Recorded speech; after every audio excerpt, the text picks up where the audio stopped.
There's a brilliant joke. A sunburn is nature's way of letting you know that you too are an immigrant.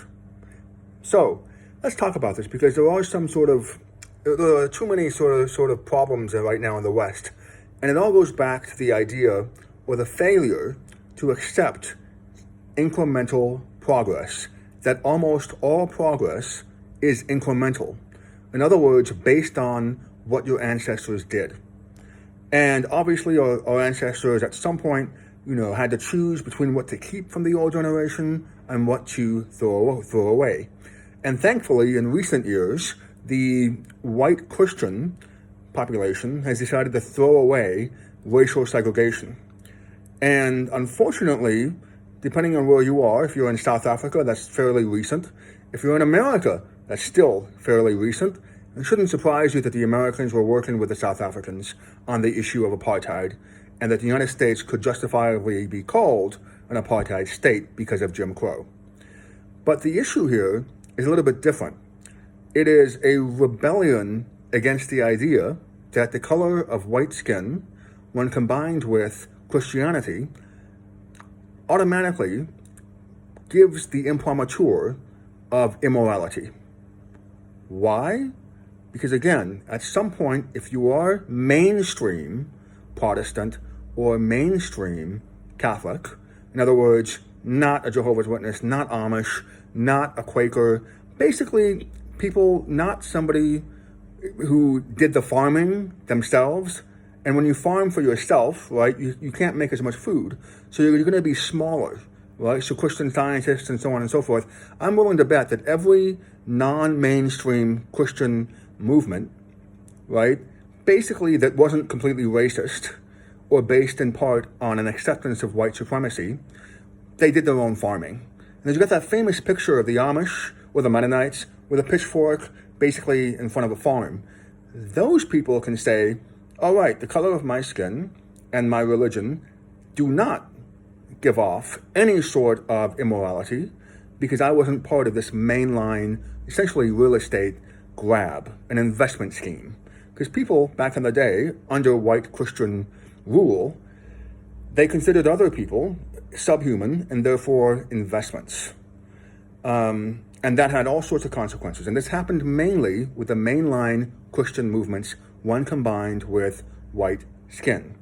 And you have this total rebellion. You've got the Reform Party. You've got all these people all over the world, right, rebelling against this idea that the combination of mainstream Christianity, in other words, any Christian group that owns real estate, a lot of it, plus the white skin, necessarily means that you are the beneficiary of immorality in the past. Now, you've got a couple of arguments against this.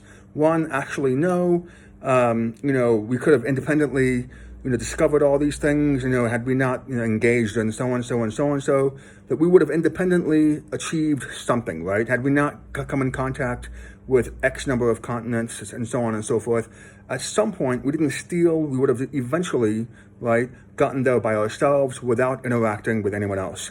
Sure, that's a good argument. But again, for example, we know at some point, or we suspect, that the reason that the Spanish Empire did so well was because they came into contact with the Chinese, Sheng He, and basically stole the maps and the navigation maps of the far more superior Chinese navigators. And then suddenly they were able to come in, take over, the Portuguese were able to come in, take over the Straits of Malacca. And basically from the 1500s, you had this real push between the empire expanding rapidly because of these new maps, and because of these new sea routes versus domestic problems. So you look at the 1500s, you got the Reformation, you got all kinds of issues at the same time that Christianity is finally interacting more and more with Asia and a lot of other places, and trading more and more, and so on and so forth. And realizing essentially that they could make real estate grabs, that separate Indonesia into Dutch, whatever, French, British territories, and so on and so forth, and essentially exploit the people there. Because back then, you couldn't necessarily exploit oil and gas. You just did other things, right? So you've got that one argument, but that still leaves you about 1,000 years behind the Muslims on the issue of race. And you've got some other arguments as well. You can say, well, I had nothing to do with it. That is really the crux of the issue.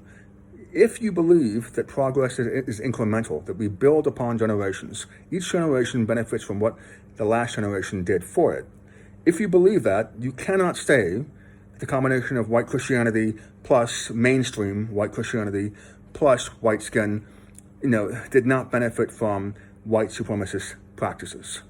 And you just go back and look, almost all the popes back in the day, right? What color were they?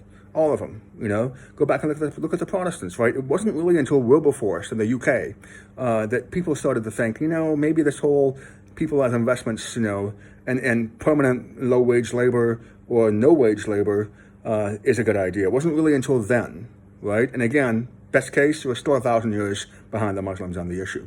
And when someone like that's why when someone like a Muhammad Ali hears this, goes back and does the research, they have to change everything. When someone like a Malcolm X or a Kareem Abdul-Jabbar, when they hear all these things, they change, right? And in many cases, they become anti-war, and also, depending on what the military is doing at that point in time, anti-military. You can see how this is a problem if, number one, you are based essentially on a model of military spending that is, for the most part, unaccountable to any sort of budgetary restrictions, or you want to expand into Africa. In other words, you want to compete for economic expansion into Africa. You can see how it would be a problem to associate essentially that economic expansion with immorality. So, but again, if you don't believe in that, right, then you've got a problem because you think, therefore, you don't understand history. That's basically what you're saying. You don't even understand what human progress is like, or really what it's based on. Or you think your ancestors were just nobodies, really. They didn't give you anything. And that's really hard to argue when you've got property, a title is being passed down from generation to generation, and so on and so forth, in a way that excludes other people on the basis of race for generations. And I guess the other argument is, well, I didn't benefit from it, right? I wasn't, I don't own a plantation today in the South. I don't own any of this land. I was working, I was a sharecropper myself. So that's the other argument. The problem with that is, once again, you are still dealing with being part of a system that integrated you and not other people, and therefore gave you certain benefits that other people did not have, and therefore allowed you a superior advantage on the basis of an immoral inherent, on the basis of immorality, the color of your skin. And we know that if you're back then, like I said, back then, right, even if you were not a major landowner, you still didn't buck the system. You didn't leave. You didn't, try to fight anybody else for the most part. If you're John Brown, fine, right?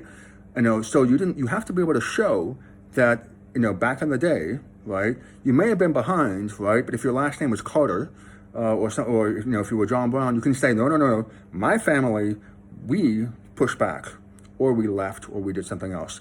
So you can't just say we didn't benefit at all, right? It doesn't work that way, right? You can, so you have basically, it shifts from a general burden of proof into a specific burden of proof. And you can say, this is why it's important, right? Whether you're a German today, right? When I meet a German, I'll be honest, I'm thinking to myself, is that person's grandfather or grandmother, did they believe in what the Nazis believed?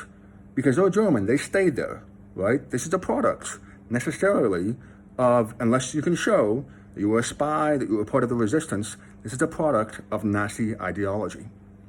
And so that's where you get into other issues, like, well, wait a second, they didn't really join because they believed in everything, but again, you could have had a choice back then. You could have said, I'm not joining. You could have left. I'm no longer in the United States, by the way. I've been traveling for quite some time. You could have left, you could have resisted somehow. You can say, if I have children, they can say, listen, he's written all these things here. He deliberately antagonized almost everyone in power that he could possibly think of. He was arrested twice on the basis of, on no basis whatsoever. He was sued on, again, no basis whatsoever. And he fought back, essentially legally and nonviolently. If you cannot prove that you are essentially the descendants of people that bucked the system, in other words, that resisted, then you've got a problem. And we now, again, understand that if the battle is for economic expansion into Africa, you understand how important it is that your history be hidden from you and that you look for scapegoats that do not look like you and that perhaps or probably are a different religion than you. And if you don't want to do that, right, if you don't want to do that, then you must actually, again, just not believe in incremental progress, which means you don't understand history or just how progress works.